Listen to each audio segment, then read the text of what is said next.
الحمد لله نحمده ونستعينه ونستهديه ونؤمن به ونتوكل عليه ونعوذ بالله من شرور أنفسنا ومن سيئات أعمالنا من يهده الله فلا مضل له ومن يضلله فلا هادي له ونشهد أن لا إله إلا الله وحده لا شريك له ونشهد أن سيدنا ومولانا محمدا عبده ورسوله صلى الله تعالى عليه وعلى آله وأصحابه وأتباعه وأمته وسلم تسليما كثيرا كثيرا. أما بعد فأعوذ بالله من الشيطان الرجيم. بسم الله الرحمن الرحيم. يا أيها الذين آمنوا اتقوا الله حق تقاته ولا تموتن إلا وأنتم مسلمون واعتصموا بحبل الله جميعا ولا تفرقوا واذكروا نعمة الله عليكم إذ كنتم أعداء فألف بين قلوبكم فأصبحتم بنعمته إخوانا وكنتم على شفا حفرة من النار فأنقذكم منها كذلك يبين الله لكم آياته لعلكم تهتدون.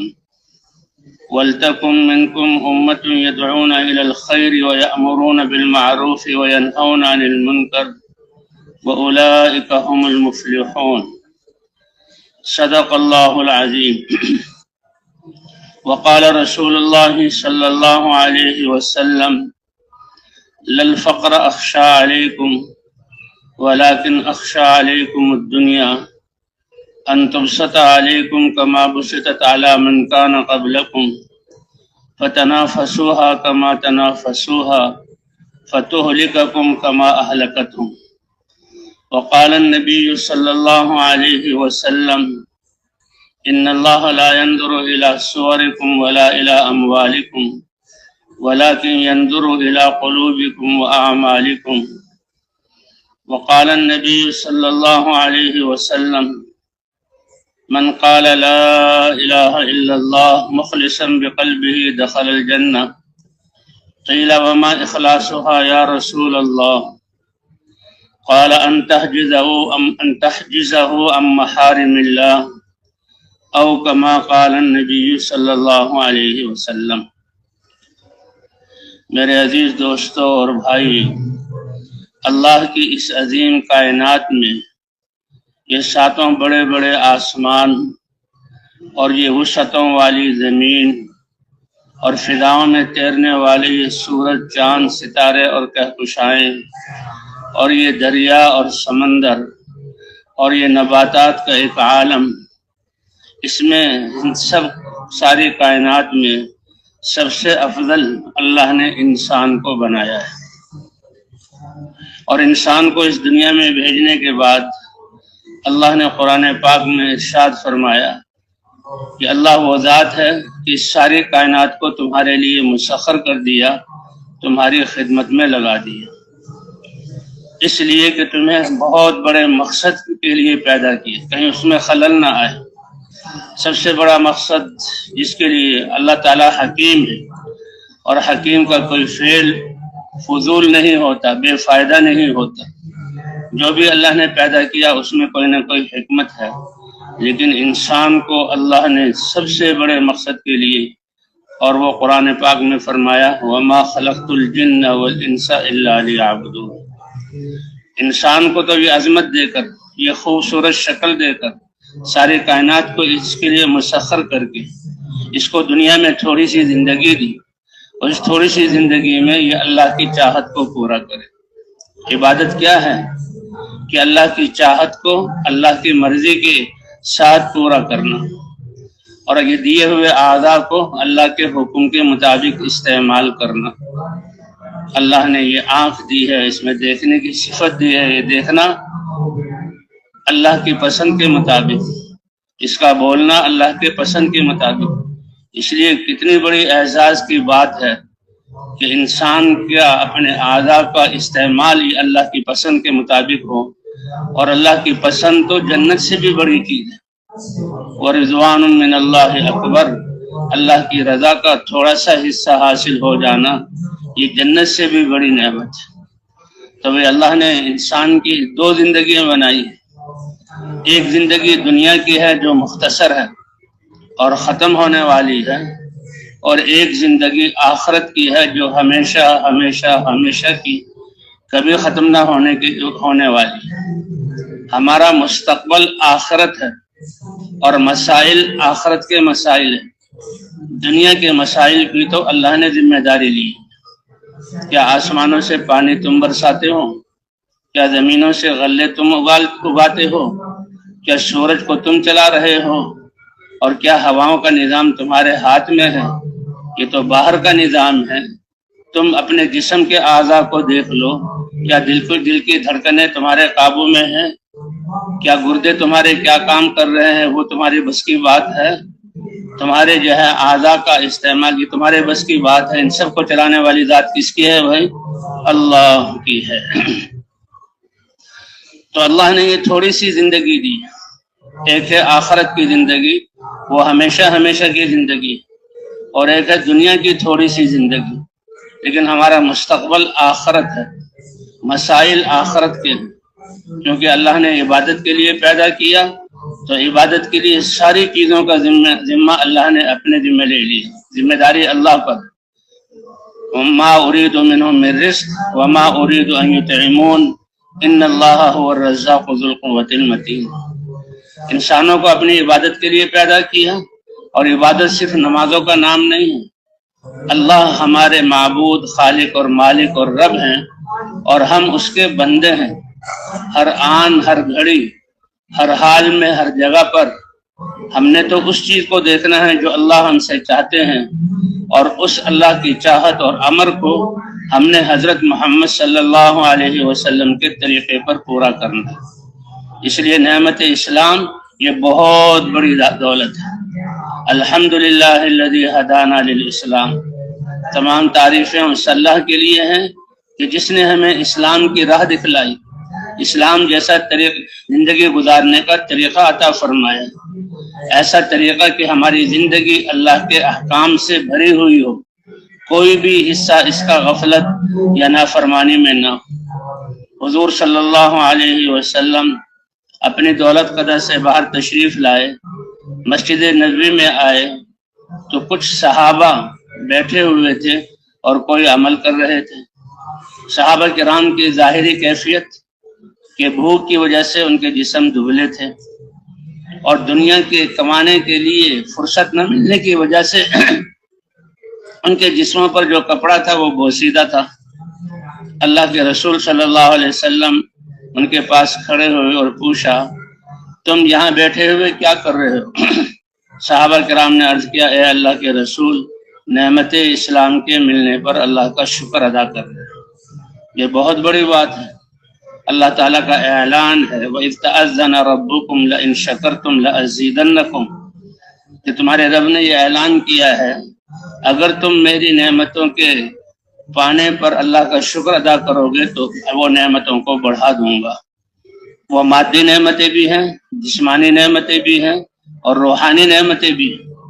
اس لیے مسلمان الحمدللہ الذی ہدانا للاسلام، یہ اسلام کی ہدایت ہمیں کس نے عطا فرمائی؟ اللہ نے عطا فرمائی۔ تو صحابہ نے عرض کیا، یا رسول اللہ، نعمت اسلام کے ملنے پر ہم اللہ کا شکر ادا کر رہے تھے اور اللہ کی حمد و ثنا میں لگے ہوئے تھے اور اللہ کی تسبیح اور تقدیس کر رہے تھے۔ اللہ کے رسول صلی اللہ علیہ وسلم نے ارشاد فرمایا، اللہ ما اجلسکم الا ھذا، میں اللہ کی قسم دے کر تم سے پوچھتا ہوں کیا اسی لیے بیٹھے ہو؟ صحابہ کرام بڑے سچے لوگ تھے اور بڑے صاف دل والے لوگ تھے، اس لیے کہا اللہ ما اجلسنا الا ھذا، اے اللہ کے رسول ہم اللہ کی قسم کھا کر کہتے ہیں کہ ہم اسی لیے بیٹھے ہیں کہ اللہ کا کتنا بڑا احسان ہے کہ جاہلیت سے اور گمراہی سے نکال کر ہمیں اسلام، وہ طریقہ زندگی جو اللہ نے ہمارے لیے پسند کیا، اس پر ہم اللہ کی تعریف کر رہے ہیں اور اللہ کی تسبیح اور تقدیس کر رہے ہیں۔ اللہ کے رسول صلی اللہ علیہ وسلم نے فرمایا، اے میرے صحابہ، میں نبی ہوں، سید المرسلین ہوں، میرا دل بالکل پاک صاف ہے۔ میں نے تم سے قسم جو لی تمہارے بارے میں بدگمانی کی وجہ سے نہیں کہ تم کوئی میرے سامنے خلاف واقع بات کرو گے، بلکہ میں نے تو قسم کے بات کو تم ہلکا سمجھو اور پوری بات نہ بتاؤ، حالانکہ بات بہت اہم ہے، اس لیے اللہ کو گواہ بنایا۔ اور دیکھ لو تم جو کہہ رہے ہو اس عمل کے لیے بیٹھے ہو تو سنو، میں تمہیں بتانے آیا ہوں، اللہ نے میرے پاس ابھی جبرائیل علیہ السلام کو بھیجا ہے اور حکم دیا کہ آپ ان صحابہ کو بتا دیں، اے ایمان والو، اللہ تعالیٰ عرش پر تمہارے اس عمل کی وجہ سے فرشتوں پر فخر فرما رہے ہیں۔ کتنی بڑی بات ہے، کتنی بڑی بات ہے۔ اللہ نے یہ نعمت اسلام، اللہ نے قرآن پاک میں ایک آیت جو حضور صلی اللہ علیہ وسلم کی مبارک زندگی میں سب سے آخر میں نازل ہوئی، اور کب نازل ہوئی؟ جبکہ آپ 1.25 لاکھ صحابہ کے ساتھ احرام کی حالت میں ہیں، فریضہ حج ادا کر رہے ہیں، اور حج کے ارکان میں سب سے اہم اور سب سے زمانے کے اعتبار سے، جگہ کے اعتبار سے عرفہ کا دن 9 ذی الحجہ، اور عرفہ کا میدان اور عرفہ کی دعا۔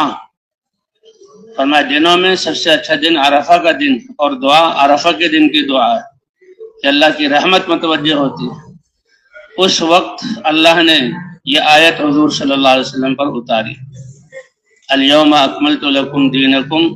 اے امت محمدیہ، فخر اور ناز کرو اپنے نصیبے پر کہ اللہ فرما رہا ہے تمہارا طریقہ زندگی جو اسلام ہے، میں نے تمہارا دین تمہارے لیے مکمل کر دی، واتممت علیکم نعمتی، اور میں نے اپنے احسان کو تمہارے لیے پورا کر دیا۔ اور یہ اسلام وہ طریقہ زندگی ہے جو اللہ نے ازل سے تمہارے لیے پسند کیا۔ اس زمانے میں یہود اہل کتاب تھے، ان کے پاس آسمانی کتاب تھی، ایک طرف نصارہ تھے ان کے پاس انجیل، ایک طرف جو ہے یہود ان کے پاس تورات، اور وہ اس کتاب کو پڑھتے تھے، اور یہ کتاب اللہ کی طرف سے تھی، تو اس کتاب کی وجہ سے ان کو فخر تھا۔ تو ایک اسرائیلی وہ حضرت عمر رضی اللہ تعالیٰ عنہ سے کہنے لگا کہ یہ جو آیت ہے یہ اتنی بڑی آیت ہے، اللہ کا اتنا بڑا احسان ہے، اگر یہ آیت اللہ تعالیٰ ہمارے بارے میں ہماری کتاب میں نازل فرماتے تو جس دن یہ آیت نازل ہوتی ہے اللہ کی، ہم اس کو عید کا دن بنا لیتے، کیونکہ یہ بہت بڑا اللہ کا احسان۔ اللہ بھی یہی فرما رہے ہیں، الیوم اکملت لکم دینکم، تمہارا وہ طریقہ زندگی جو اللہ نے اپنے کمال علم سے اور اپنے کمال صفات سے بنایا، وہ اللہ نے تمہارا دین طریقہ حیات پورا کر دیا۔ واتممت علیکم نعمتی، اور اپنے احسان کو پورا کر دیا، اور دین اسلام زندگی گزارنے کا وہ طریقہ جو اللہ کو پسند ہے۔ تو اللہ کی پسند سے زیادہ اور نفیس، خوبصورت، منور اور چمکیلی کون سی چیز ہو سکتی ہے؟ تو حضرت عمر رضی اللہ تعالیٰ عنہ نے اس سے کہا، اچھا کیا تم یہ سمجھتے ہو کہ یہ آیت ایسے ہی اتر گئی؟ 1.25 لاکھ صحابہ حضور کے ساتھ اور احرام کی حالت میں اور حج ادا کرنے کے لیے مکہ آئے ہوئے، اور مکے کے حج کے ارکان ادا کرتے ہوئے عرفہ کے میدان میں حضور صلی اللہ علیہ وسلم ہیں، اور اللہ کے سامنے ہاتھ پھیلا کر اللہ سے اپنی امت کے لیے مانگ رہے ہیں، اور اللہ کے سامنے رو رہے ہیں، اور اللہ کو منا رہے ہیں کہ دنوں میں بہترین دن عرفہ کا دن ہے، اور دعاؤں میں سب سے زیادہ طاقتور دعا عرفہ کی دعا۔ اس حال میں اللہ نے یہ آیت مسلمانوں کے لیے اتاری ہے۔ تو 2 زندگیاں اللہ نے انسان کی بنائی، ایک دنیا کی زندگی ہے، یہ مختصر ہے، دنیا کی زندگی ہے یہ امتحان کے لیے، دنیا کی زندگی ہے یہ عمل کے لیے، اور ایک آخرت کی زندگی ہے، آخرت کی زندگی جزا کے لیے، ثواب کے لیے، اور آخرت کی زندگی نعمتوں کے ملنے کے لیے، اور آخرت کی زندگی جنت میں رہنے کے لیے، اور آخرت کی زندگی اللہ کی رضا کے تمغے کو حاصل کرنے کے لیے۔ اس لیے صحابہ کرام کہ اللہ کتنے مہربان ہے کہ جو عمل کا وقت دیا وہ تھوڑا سا، چند سال اس میں اللہ جو ہے تم اللہ کے دین پر چل لو، اور جو کامیابی ہے وہ ہمیشہ ہمیشہ کی۔ تو ایک دنیا کی زندگی ہے، ایک آخرت کی زندگی۔ دنیا کی زندگی مختصر ہے اور ختم ہونے والی ہے، لیکن اسی زندگی کے صحیح ہونے پر اللہ تعالیٰ نے اس زندگی کو بھی اچھا بنانے کا وعدہ کیا ہے اور پھر آخرت کی زندگی میں بھی کامیابی کا وعدہ کیا کہ عمل تھوڑا سا ہے، تھکانا اپنے آپ کو تھوڑا سا ہے اور اجر ہمیشہ ہمیشہ کا ہے۔ تو بھائی یہ زندگی کے لمحات اور زندگی کی یہ گھڑیاں بہت زیادہ قیمتی، بہت زیادہ قیمتی۔ اللہ تعالیٰ ہمیں اس کی قدر کرنے کی اور اس کو صحیح طریقے پر گزارنے کی توفیق عطا فرمائے۔ اسی کے لیے اللہ نے حضرات انبیاء کرام کو بھیجا اور انبیاء کرام کو علم دے کر دنیا میں بھیجا۔ اللہ والا علم، علم کیا ہے؟ اللہ کی معرفت کا نور، اور اللہ جو چاہتے ہیں ان کو جاننا اور زندگی کو اللہ کے حکم کے مطابق استعمال کرنا۔ اس لیے حدیث میں آتا ہے اللہ تمہاری شکلوں اور صورتوں کو نہیں دیکھتے، یہ تو اللہ نے بنائی ہے، اس میں تمہارا اختیار نہیں ہے۔ مقابلہ اور جو ہے وہ انعام وہ تو اختیاری چیزوں پر ہوتا ہے، غیر اختیاری چیزیں تو وہ تو اس میں انسان بے بس ہے۔ تو اللہ تعالیٰ تمہاری شکلوں کی طرف نہیں دیکھتے، یہ اللہ نے بنائی، اور نہ اللہ تمہارے مالوں کی طرف دیکھتے ہیں۔ یہ مال تو دنیا کا نظام چلانے کے لیے اللہ نے مال کم زیادہ کیا، اس پر کامیابی کا دار و مدار نہیں۔ کامیابی کا دار و مدار انسان کی اپنے دل اور اعضاء کو صحیح استعمال کرنے پر ہے۔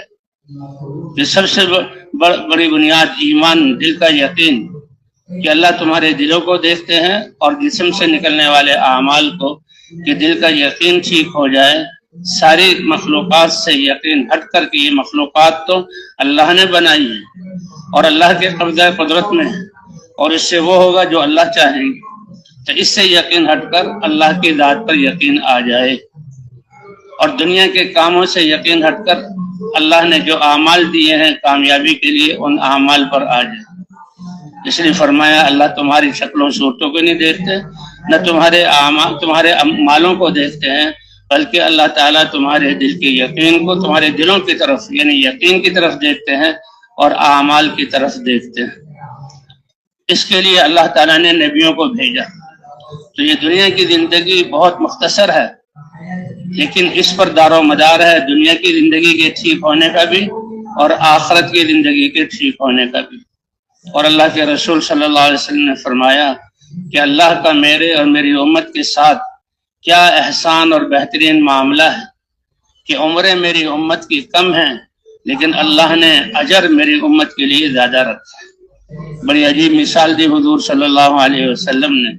یہ اللہ کی دین ہے، جس کو بھی اللہ چاہے دے دے۔ فرمایا ایک آدمی ہے اور اس نے اپنے گھر پہ کام کرانا ہے، تو وہ باہر نکل کر مزدور کی تلاش میں نکلتا ہے اور مزدور کو لے کر آتا ہے۔ مزدور سے معاہدہ کرتا ہے کہ فجر سے لے کر ظہر تک لمبا وقت ہے، یہ میرا کام کرنا ہوگا اور 1 درہم میں تمہیں دے دوں گا۔ مزدور نے شکر ادا کیا کہ صبح ہوتے ہی مجھے مزدوری مل گئی، 1 درہم یا دینار سونے کی اشرفی مجھے ملے گی، بڑی بات ہے۔ تو خوشی خوشی معاملہ طے ہوا اور اس نے وہ اپنا کام کیا، اور جو آدھا دن ظہر تک کام تھا کام کر کے اپنی مزدوری لے کر چلا گیا۔ بہت اچھی بات ہے، کوئی پریشانی نہیں، کوئی لڑائی جھگڑا نہیں، لیکن کام ابھی اس کا باقی۔ اس نے پھر دوسرے مزدور کی تلاش کی، اس کو مزدور ملا، اس نے کہا بھائی ظہر سے لے کر عصر تک یہ بھی تقریباً آدھے دن کے برابر ہے، میرا کام کرنا ہوگا اور میں تمہیں 1 درہم دوں گا۔ وہ بھی خوش ہوا کہ آدھا دن گزرنے کے بعد مزدوری ملی اور 1 درہم بڑی بات ہے مجھے مل گئی، تو وہ بھی خوش ہوا اور کام کیا اور 1 درہم لے کر چلا گیا۔ لیکن ابھی کام باقی تھا، پھر وہ باہر نکلا اور وہ کام ختم کرنا چاہتا ہے، تو پھر اس نے مزدور کو تلاش کیا اور اس سے معاہدہ کیا ہوا کہ عصر سے مغرب تک مزدوری کرنی ہے، پھر تو سورج چھپ جائے گا اور تمہیں 2 درہم دوں گا۔ اب یہ دیکھیں اس مالک کا کہ عمل کا وقت تھوڑا سا ہے اور اجر دگنا ہے، 2 درہم دوں گا۔ تو خوشی خوشی بات طے ہوئی اور وہ جو ہے مزدوری کی اور 2 درہم لے کر چلا گیا۔ اللہ کے رسول نے فرمایا اے امت، میری امت، تمہارے ساتھ اللہ کا یہی معاملہ ہے۔ پہلی امتوں کی عمریں بڑی ہیں اور پہلی امتوں کی عمریں بڑی ہیں، تو عبادت میں لگنا اور اعمال میں لگنا، اپنے آپ کو تھکانا، یہ زیادہ وقت ہے، لیکن اجر ان کو اکہرا دیا گیا، 1 درہم۔ پہلی امت ظہر سے عصر، عصر سے مغرب، اور تم وہ امت ہو کہ تمہاری عمریں بہت کم ہیں اور عمل کا وقت بہت تھوڑا ہے، لیکن اللہ نے اجر زیادہ رکھا ہے۔ اس لیے کہ پہلی امتوں کے ذمے صرف نبی کے لائے ہوئے دین پر خود چلنا ہے، کہ اللہ تعالیٰ لوگوں کی ہدایت کے لیے کلمے کی دعوت دے کر بھیجتے تھے اور علم دے کر بھیجتے تھے انبیاء کو، تو ان کی ذمہ داری اس پر چلنا ہے۔ باقی ہدایت والی محنت یہ حضرات انبیاء کرام کی ذمہ داری تھی۔ لیکن اے میری امت، میری ختم نبوت کی وجہ سے اللہ نے تمہیں دین بھی دیا اور دین کی محنت بھی دی۔ حضور صلی اللہ علیہ وسلم کی بعثت دوہری بعثت ہے، آپ اپنی امت کے لیے دین بھی لے کر آئے اور دین کی محنت بھی لے کر آئے۔ کنتم خیر امت اخرجت للناس، تم بہترین امت ہو، اللہ کے ہاں پسندیدہ امت ہو، اس لیے کہ تم سارے انسانوں کی نفع رسانی کے لیے نکالے گئے ہو، اور وہ نفع رسانی بھی اللہ نے واضح کر دی۔ وہ کیا ہے؟ تأمرون بالمعروف وتنہون عن المنکر وتؤمنون باللہ۔ اللہ نے اپنے احکام، اللہ کے احکام انسان کی فطرت کے مطابق ہے، اس لیے احکام کو معروف کے ساتھ تعبیر کیا، یعنی وہ حکم تمہارے جسم کے ساتھ مناسبت رکھنے والے، تمہارے دل کی خوشی کا ذریعہ بننے والے۔ ایک عالم نے بہت اچھی مثال دی کہ نیکیوں کا زندگی میں آنا، اس سے انسان کو خوشی اور اطمینان اور انسان کو جہاں کامیابی ملتی، اور اس کی مثال ایسے ہے کہ ایک آدمی نے بہت عرصے کے بعد اپنے گھر والوں کے لیے ایک دعوت کا انتظام کیا، جب بھی بہت اچھا کھانا ہوگا اور وہ سب بیٹھ کر مل کر کھائیں گے، خوشی کا یہ موقع ہے۔ اس نے سب کچھ سامان تیار کر لیا اور تیار کر کے جہاں کھانے پر بیٹھ گئے، بچے ہیں، بیوی ہے، سب بیٹھے ہیں اور بہت اچھا کھانا ہے، پکایا ہوا ہے۔ اتنے میں راستے جہاں دروازے پر دستک ہوتی، وہ جاتا ہے دروازے پر اور کھولتا ہے دروازے کو، تو دیکھتا ہے بہت گہرا بچپن کا دوست اس کا، جو اس کا محبوب، وہ دروازے پر کھڑا ہے۔ اس مہمان کے اس وقت آنے سے اس کو کتنی خوشی ہوگی۔ کھانا بھی تیار ہے، دسترخوان لگا ہوا ہے اور بڑا مزیدار کھانا پکایا ہے۔ وہ تو گھر میں کوئی انتظام نہ ہوتا، مہمان آ جاتا، لیکن مہمان جگری یار ہے، بڑا محبوب ہے اور بڑا بچپن کا دوست ہے، تو اس کے لیے نئے سرے سے کھانا تیار کرنا پڑتا۔ لیکن کیا کھانا تیار ہے، گھر والے سب بیٹھے ہوئے ہیں، یہ رشتہ دار بھی ہے اور یہ محبوب بھی ہے۔ فرمایا یہ نیکی، مسلمان کی زندگی میں نیکی کا آنا ایسا ہے۔ اس نیکی کو معروف سے تعبیر کیا گیا، بہت عجیب مثال سے سمجھایا کہ کھانا تیار ہے، گھر والوں کے ساتھ بیٹھا ہوا، گھر والوں کے ساتھ کھائے گا، لیکن اس میں اس کا محبوب دوست بھی آ گیا۔ دروازے پہ دستک ہوئی، اس نے دروازہ کھولا، وہ دوست سامنے ہے، تو بھائی دوست اگر جہاں دوسرے وقت میں آتا تو اس کے لیے کھانے کا انتظام کرنا پڑتا۔ دوستی ایسا ہے، تعلق ہی ایسا ہے کہ اس کے لیے سارا سب کچھ تیار ہے۔ فرمایا یہی اللہ کے اوامر معروفات کا مسلمانوں کی زندگی میں آنا ہے، کہ اللہ کے احکام کی وجہ سے تو انسان خوش ہوتا ہے کہ یہ اللہ کے احکام، صحابہ کرام جب اللہ کے احکام اترے تو اس پر خوش ہو رہے تھے کہ اللہ نے اپنے احکام ہمیں عطا فرمائے، اور فرمایا یہ گناہوں کا زندگی میں آنا ایسے ہے کہ یہی منظر ہو اور انسان اپنے بچوں کے ساتھ رات کی روشنی میں بیٹھا ہوا ہے، اور اتنی دیر میں اسی دوران وہ کسی کو دیوار سے کودتے ہوئے دیکھتا ہے کہ ڈاکو یا چور یا دشمن اس کے گھر میں کود گئے، تو اس کا سارا مزہ کرکرا ہو جائے گا۔ اس اچھے سے وقت میں اس مصیبت کا آنا، فرمائے یہی گناہوں کا مسلمان کی زندگی میں داخل ہونا ہے، کہ گناہوں کے داخل ہونے سے ساری زندگی مقدر ہو جاتی ہے۔ تو بھائی اللہ تعالیٰ نے یہ تھوڑی سی زندگی ہمیں عطا فرمائی ہے، اصل زندگی آخرت ہے۔ جو آخرت والی زندگی ہے وہ اصل زندگی ہے، وہ ہمیشہ ہمیشہ کی زندگی ہے، وہ ہمارا مستقبل ہے، اور اس کی تیاری کے لیے اور دنیا کی زندگی بھی اچھی گزرے، اس کے لیے اللہ نے اپنا مبارک دین مرحمت فرمایا ہے۔ اور دین کو انسانوں تک پہنچانے کے لیے اللہ تعالیٰ نے نبیوں جیسی ہستیوں کو چنا، فرشتوں میں سے بھی جبرائیل علیہ السلام کو چنا، جو اللہ والا علم انبیاء پر لے کر آتے ہیں، تو جو فرشتوں کے سردار حضرت جبرائیل علیہ السلام اور انسانوں میں سب سے زیادہ برگزیدہ حضرات انبیاء علیہ السلام علی نبینا علیہم الصلوات والتسلیمات، اللہ نے ان کو چنا۔ اور حضرات انبیاء کرام کیسے ہمدرد اور خیر خواہ، نبوت سے پہلے والی زندگی بہت پاکیزہ معصوم، اور قومیں ان اپنے نبیوں کو جب جو ہے نبوت کے اعلان سے پہلے دیکھتی تھی تو قومیں تعریف کرتی تھی کہ کتنا اچھا نوجوان ہے، کیسے اخلاق والا ہے، لیکن جو باطل ہے اس پر ان کے انفرادی زندگی کا اثر نہیں پڑتا تھا۔ یہ اللہ کی سنت۔ اللہ فرماتے ہیں لو شاء لہداکم اجمعین، اگر اللہ چاہے تو سب کو ہدایت دے دے۔ ایک انسان کو ہدایت دینا اور سارے انسانوں کو پلک جھپکنے سے کم میں ہدایت دینا، یہ اللہ کے لیے آسان ہے، لیکن اللہ نے اس کا نظام بنایا ہے۔ اللہ نبی کو بھیجتے ہیں، اس پر علم اتارتے ہیں، پھر نبی لا الہ الا اللہ کی دعوت کو لے کر اپنی قوم میں پھرتا ہے۔ یا قوم، اے میری قوم، انی لکم نذیر مبین، میں تمہارے لیے ڈرانے والا ہوں۔ یہ ڈرانے کا کیا مطلب؟ ڈرانے سے انسان سمجھتا ہے کہ بھئی ایسا ڈرانا جس سے انسان خوف کھا لے، نہیں۔ انذار کا معنی یہ ہے جو اس راستے پہ مسافر نے چلنا ہے اور چل کر منزل تک پہنچنا ہے، تو ہمدرد اور خیرخواہ رہبر اور رہنما وہ کہتا کہ بھئی دیکھو اس راستے میں فلاں فلاں خطرات پیش آئیں گے، اس لیے ان خطرات سے بچنے کی کوشش کرو اور انتظام کرو۔ یہ ہے ڈرانا۔ دشمن والا ڈرانا نہیں ہے، تلوار لے کر سر پہ کھڑے ہونا یا ڈنڈا لے کر کھڑے ہونا، یہ ڈرانا نہیں ہے۔ یہ اللہ کی طرف سے انذار جو نبیوں کو ملا، اور حضرات انبیاء کرام کو بشیر اور نذیر بنا کر بھیجا گیا۔ بشیر تو بشارتیں دینے والا بنا کر کہ اللہ کے احکام پر اللہ تعالیٰ دنیا میں کیا نعمتیں عطا فرمائیں گے اور آخرت میں کیا عطا فرمائیں گے، اور نذیر کا کیا مطلب، اس زندگی کے سفر میں اور اس راستے میں جو خطرات پیش آنے والے ہیں، انبیاء کرام اس سب سے پہلے ان سے ان کو متنبع کر دیتے ہیں تاکہ انسان کی یہ زندگی پاکیزہ ہو جائے۔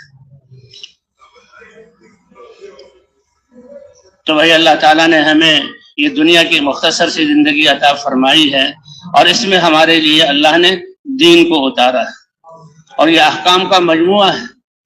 اسی میں سے کہ روزہ بھی ہے۔ سب سے پہلی چیز تو ایمان ہے، سب سے بنیادی اور سب سے طاقتور چیز ایمان۔ یہ لا الہ الا اللہ، یہ کلمہ ایمان ہے، کلمہ اخلاص ہے، کلمہ تقوی ہے، کلمہ معرفت ہے۔ سب سے بڑا علم، جو علم پہچان کروانے والا کلمہ، یہ لا الہ الا اللہ، کیونکہ ہمیں اللہ کی پہچان کرواتا ہے، اور اللہ سب سے بڑے ہیں۔ اس لیے آتا ہے ساتوں زمین، ساتوں آسمان اور جو کچھ ان میں ہے، اور ان سے اوپر ہے عرش تک اور تحت الثری تک، سب کچھ کو ترازو کے ایک پلڑے میں رکھ دیا جائے اور لا الہ الا اللہ کو دوسرے پلڑے میں رکھ دیا جائے تو لا الہ الا اللہ کا پلڑا بھاری ہو جائے گا۔ اتنا قیمتی کلمہ ہے۔ کتنے خوش قسمت ہیں وہ لوگ کہ ماں کی گودوں میں اللہ نے ان کو یہ کلمہ عطا فرمایا۔ اگر کلمے کی قیمت پوچھنی ہو تو صحابہ کرام سے پوچھو کہ اس کلمے کو ہم تک پہنچانے کے لیے کتنی قربانی کی گھاٹیوں سے وہ گزرے۔ حضرت خباب ابن ارت رضی اللہ تعالیٰ عنہ کہتے ہیں میرا کوئی خاندان اور قبیلہ نہیں تھا، اور لوگ قبائل کے اعتبار سے زندگی گزارتے تھے، اور جو کوئی ایسا ہو کہ پردیس کا ہو اور کسی علاقے میں آیا ہو تو وہ کسی طاقتور قبیلے کے ساتھ معاہدہ، میرا جینا مرنا آپ کے ساتھ ہے، اور جو آپ لوگوں کے قوانین اور فائدے اور جو ہے جرمانے ہیں وہی میرے لیے ہوں گے۔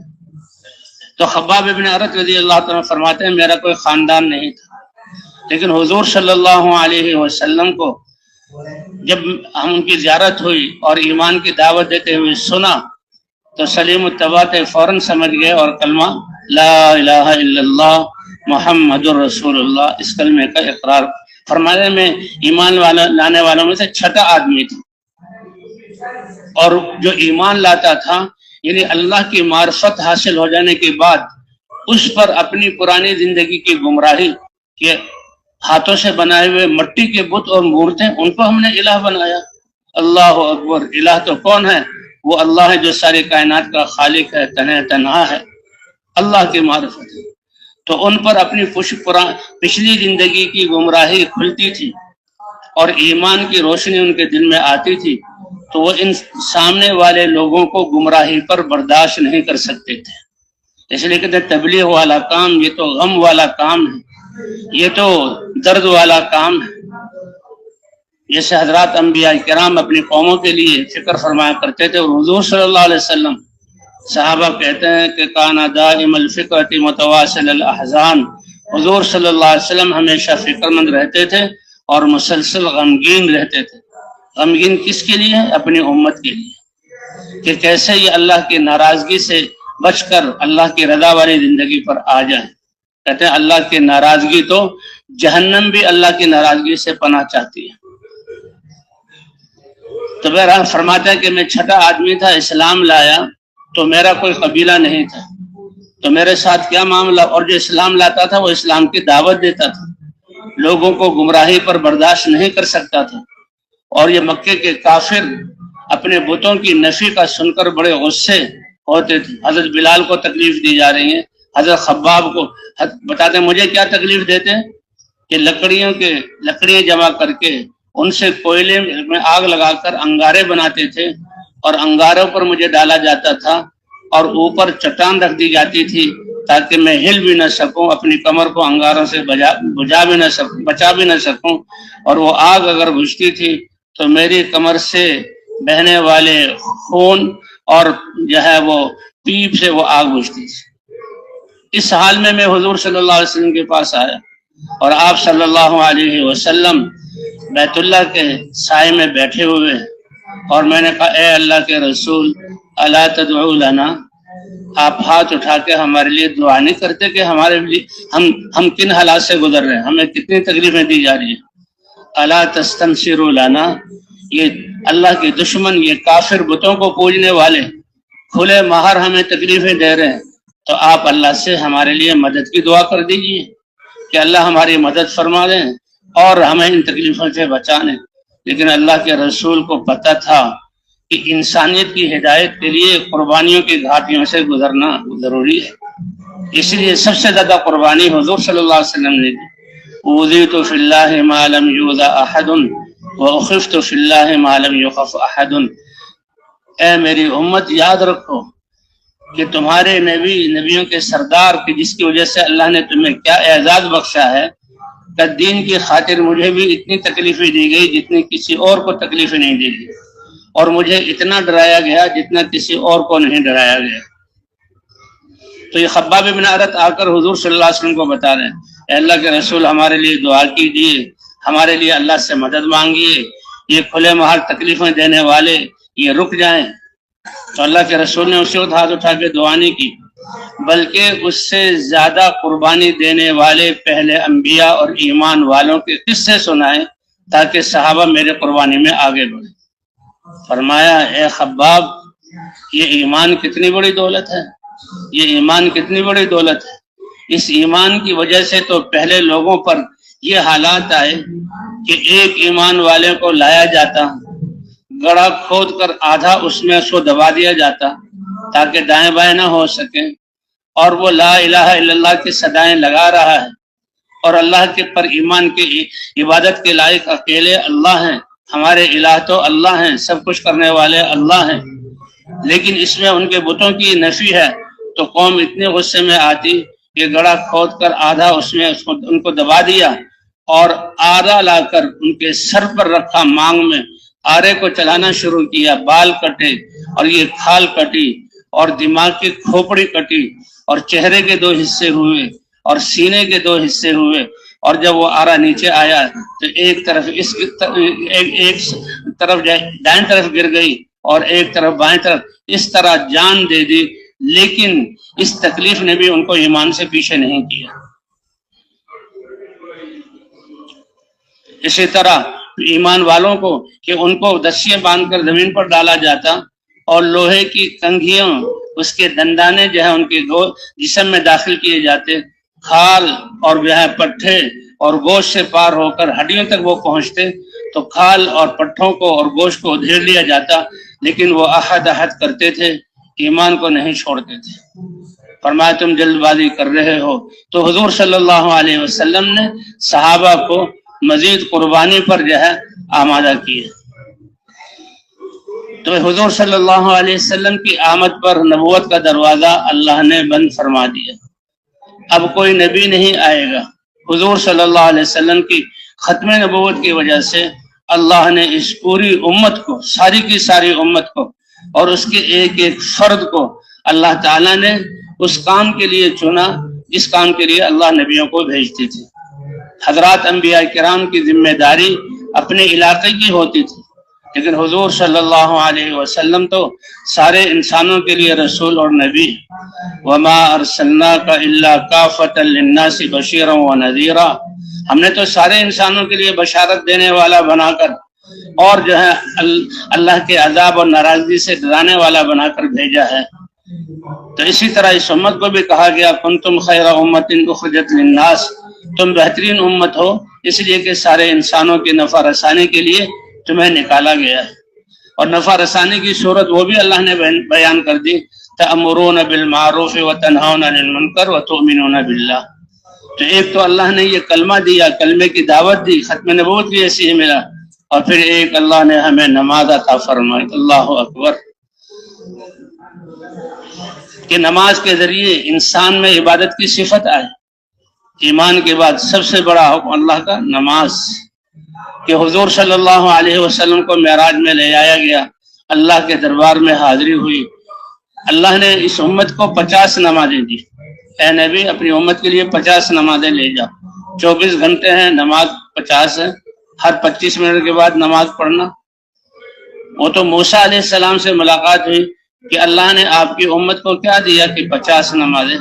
اے محمد میں نے بنی اسرائیل کو آزمایا ہے، 50 نمازیں امت ادا نہیں کر سکتی.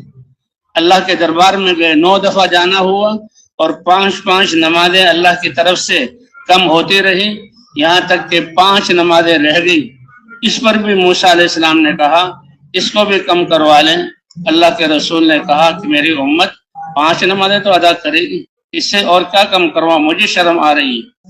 اللہ کے رسول صلی اللہ علیہ وسلم امت کے لیے 5 نمازیں لے کر آئے. اللہ کی مہربانی اس امت پر، اے نبی آپ کی امت 5 نمازیں ادا کرے گی اور میں 50 نمازوں کا ثواب عطا کروں گا. اسی میں سے بھئی ایک روزہ بھی ہے. اللہ کا یہ حکم ہے، اللہ کے خزانوں سے فائدہ اٹھانے کے لیے، اللہ کی قدرت سے فائدہ اٹھانے کے لیے اور اللہ کی رحمت کو اپنے ساتھ لینے کے لیے اللہ نے یہ دین اسلام اور یہ احکام عطا فرمائے. اس لیے فرمائے ایمان والو کتب علیکم الصوم کما کتب علی الذین من قبلکم لعلکم تتقون، کہ تم پر روزے فرض کر دیے گئے جیسے تم سے پہلی امتوں پر روزے فرض کیے گئے. یعنی یہ حکم انوکھا صرف تمہارے لیے نہیں ہے، پہلی امتوں پر بھی. اور اس کا ثمرہ و فائدہ کیا ہے؟ لعلکم تتقون. جیسے ایمان اللہ کی معرفت کا نور، وہ طاقت ہے کہ اس طاقت کی وجہ سے اللہ کے دین پر چلنا آسان اور محبوب بن جاتا ہے، کیونکہ والذین آمنوا اشد حبا للہ، ایمان والے سب سے زیادہ اللہ سے محبت کرتے ہیں. اور جب اللہ سے محبت کرتے ہیں جو محبوب ہو تو ان المحب لمن یحب مطیع ہو، پھر اللہ کے احکام پر چلنا وہ انسان کے لیے محبوب بن جاتا ہے، انسان کے لیے محبوب بن جاتا ہے. تو ایمان والے سب سے زیادہ اللہ سے محبت. پھر اللہ نے یہ نماز عطا فرمائی. نماز کہتے ہیں الصلاۃ معراج المومن. یہ نماز ایسی زبردست عبادت ہے، یہ مومن کا معراج ہے. جیسے حضور صلی اللہ علیہ وسلم اللہ کے دربار میں حاضر ہوئے تو نمازی جب نماز میں داخل ہوتا ہے تو اللہ اور اس کے درمیان کے پردے ہٹ جاتے ہیں، اور اللہ یہ نمازی آدمی کہتا ہے الحمدللہ رب العالمین. اللہ کی طرف سے جواب آتا ہے حمدنی عبدی، میرے بندے نے میری حمد بیان کی. اور نمازی آدمی کہتا ہے الرحمن الرحیم، تو اللہ کی طرف سے جواب ملتا ہے اثنا علیہ عبدی، میرے بندے نے میری ثنا بیان کی. اور پھر یہ کہتا ہے مالک یوم الدین، اللہ تعالیٰ جو جزا کے دن کا مالک ہے، اللہ فرماتے ہیں میرے بندے نے میری بزرگی بیان کی. یہ کلمات سورہ فاتحہ کے ہیں، اللہ ہی کی طرف سے اترے. اور اس امت پر تو اللہ کا بہت ہی فضل ہے. اگر نبی عطا فرمائے تو اپنے حبیب سید الانبیاء عطا فرمائے۔ اور قرآن میں ہے کہ تمہارا نام اگر رکھا ہے تو مسلمان یہ اللہ نے تمہارا نام رکھا ہے۔ اور تمہیں عبادت کا کہتے ہیں کہ پہلی امتوں نے جب ان کو کہا گیا کہ اپنی عبادت کے لیے کوئی خاص دن، تو کسی نے اتوار کو پسند کیا اور کسی نے ہفتے کو پسند کیا۔ اللہ تعالیٰ نے اس امت کو وہ جمعے کا دن عطا فرمایا۔ اس امت کو کون سا دن عطا فرمایا؟ جمعے کا دن عطا فرمایا۔ اور اللہ نے تمہارا نام مسلمین، اللہ کے امر کے سامنے اپنے سر کو جھکانے والے، اور اس امت کو اللہ نے خیر امت کا لقب دیا کہ یہ بہترین امت ہے۔ حضرات انبیاء کرام کی ہستیاں، ان کا دائرہ نبوت محدود ہوتا تھا، اور ان کی محنت سے ان کے میدان نبوت میں لوگوں کو ہدایت ملتی تھی، اور جب حق وجود میں آتا تھا تو اللہ بڑی بڑی باطل طاقتوں کو نیست اور نابود کر دیتے تھے۔ قرآن پاک میں اللہ فرماتے ہیں کہ نبیوں کے آنے کے بعد اور ایمان کے زندہ ہونے کے بعد، حق کے موجود ہونے کے بعد، ہم نے زمین کا وارث ایمان والوں کو بنایا۔ اور وعد اللہ الذین آمنوا منکم وعملوا الصالحات لَيَسْتَخْلِفَنَّهُمْ فِي الْأَرْضِ كَمَا اسْتَخْلَفَ الَّذِينَ مِنْ قَبْلِهِمْ، کہ اللہ کا وعدہ ہے کہ ایمان اور اعمال والوں کو ہم زمین کی خلافت عطا فرمائیں گے۔ تو بھئی یہ ایمان ہے، نماز ہے، اللہ نے علم اتارا ہے، حضرات انبیاء کرام علم لے کر آئے، یعنی زندگی کی جتنے بھی شعبے ہیں ان میں ہم نے اپنے آپ کو لگانا ہے اللہ کے اتارے ہوئے علم کے مطابق، اللہ کی رضا کے مطابق۔ اسی لیے فرما ان العلماء ورثۃ الانبیاء، علماء تو انبیاء کے وارث ہیں۔ وان الانبیاء لم یورثوا دینارا ولا درہما انما ورثوا العلم، یہ انبیاء کی میراث یہ علم ہے۔ حضور صلی اللہ علیہ وسلم پر اللہ تعالیٰ نے قرآن پاک کو اتارا۔ قرآن پاک اللہ کی یہ کتاب ہے، کہتے جو کچھ اللہ نے پہلی کتابوں میں پہلی امتوں کے لیے علم اتارا، اور اس علم پر عمل کر کے وہ قومیں جو ایمان والی تھی اللہ نے ان کو دنیا میں بسایا، وہ سب کچھ اللہ تعالیٰ نے قرآن پاک میں اس امت کو عطا فرمایا، اور اس سے زیادہ اللہ نے قرآن پاک میں اس امت کو علم دیا ہے۔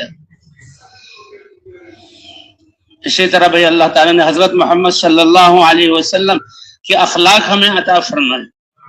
آپ نے فرمایا انما بعثت لیتمم مکارم الاخلاق، میری بعثت کا ایک بہت اہم مقصد جو سب سے اونچے اخلاق ہیں اس کی میں تکمیل کر دوں۔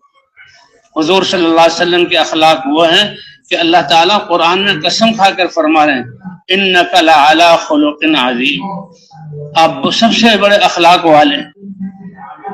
اور حضور صلی اللہ علیہ وسلم کی اتباع کی وجہ سے اللہ نے وہی اخلاق ہمیں عطا فرمائے، وہی اخلاق ہمیں عطا فرمائے۔ کتنی بڑی بات ہے۔ صحابہ کرام رضوان اللہ علیہم اجمعین کی جماعت کہ جو ان میں ایمان لاتا تھا اور پورے دین پر عمل کرنے والا ہوتا، دین کی دعوت دینے والا بھی ہوتا۔ صحابہ کرام فرماتے ہیں تعلمنا الایمان، پہلے ہم نے ایمان کو سیکھا، ثم تعلمنا القرآن، پھر ہم نے قرآن کو سیکھا، اور جو قرآن پہ احکام تھے اس پر عمل کرنے والے بنے۔ فازددنا به ایمانا، تو یہ قرآن کو سیکھنے کے ساتھ ہمارا ایمان اور زیادہ ہو گیا، اور زیادہ ہو گیا۔ تو حضور صلی اللہ علیہ وسلم جب یہ دعوت دے رہے ہیں تو مکے والے مخالفت کر رہے ہیں، اور آپ نے طائف کا سفر کیا، آپ حج کے موسم پر یہاں قبائل کے پاس آتے تھے اور کہتے تھے تم میں سے کوئی سمجھدار اور سدھرا ہوا انسان نہیں ہے؟ کہتے کیوں؟